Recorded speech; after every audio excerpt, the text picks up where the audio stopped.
over here you can see that I got many pages in my PDF document, and let's say I want to extract some of them and make a new PDF out of them.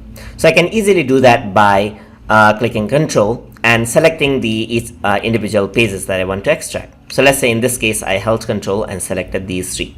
You can also hold Shift and select a range of it, just like this. Once you do that, you can simply extract it by going over here, and here you can see an option to extract page.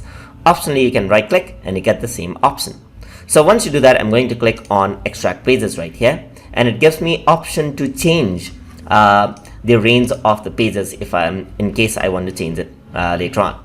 I can also delete the pages after extracting, but I want the original document to remain as it is. And I can also extract pages as a separate file. So extract each of the pages as a separate file. So in this case, I want all of the 4 from 6 to 9 range to in a single PDF file.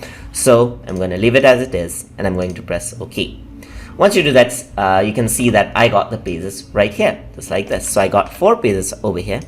There you go. And these are not rotated correctly for some reason, so I'll just rotate this out. And now what I can do is I can go to File, I can save as, and then I can save it in my PDF document, just like this. So I'm going to save it in my PDF document as pages from presentation.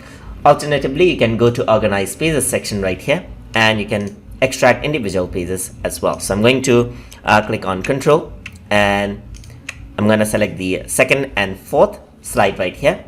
I can go over here and click on Extract. And you can also see that you got the same options. So I'm going to leave them both unchecked.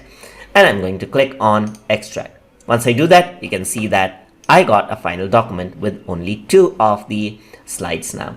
So that is how you can extract pages in Adobe Acrobat Pro DC. Hope you guys learned something as always. And as always, please like, comment, share, and subscribe.